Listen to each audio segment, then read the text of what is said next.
মাত্র 15 মিনিটে 1.5 লক্ষ গুলি খরচ করে যে হত্যাকাণ্ডটা ঘটানো হয়েছিল, এটা পৃথিবীর সব থেকে কম সময়ে সব থেকে বড় মাপের একটা জেনোসাইড ঘটনার ঘটনা। আমার সন্তানকে আপনি রক্তাক্ত করবেন, আমার সন্তানকে আপনি মেরে ফেলবেন, আমি ক্ষমা না করা পর্যন্ত এই ক্ষমাটা কখনোই ক্ষমা হবে না।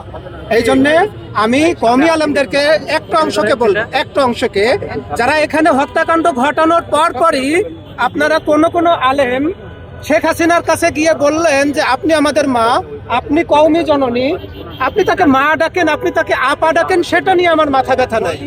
আমরা শুধু জানতে চাইবো, বারবারই জানতে চাইবো, এই আলেম ওলামাগণ এই যে যারা শহীদদের রক্তের সাথে বেইমানি করে শেখ হাসিনার কাছ থেকে শুধু একটা কাগজ নেওয়ার জন্য, আপনারা একটু খোঁজ নিয়ে দেখেন তো যে কওমি অঙ্গনের যে সার্টিফিকেটটা দেওয়া হয়েছিল, সেই সার্টিফিকেটটা নিয়ে কতজন আজ পর্যন্ত বিসিএস অফিসার হয়েছে।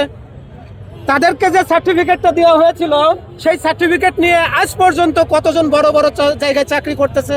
আপনাদেরকে একটা কাগজ ধরিয়ে দিল, আর আপনারা সাথে সাথে ভুলে গেলেন যে এই শাপলা চত্বরে মাত্র 15 মিনিটে 1.5 লক্ষ গুলি খরচ করে যে হত্যাকাণ্ডটা ঘটানো হয়েছিল, এটা পৃথিবীর সব থেকে কম সময়ে সব থেকে বড় মাপের একটা জেনোসাইড ঘটনার ঘটনা।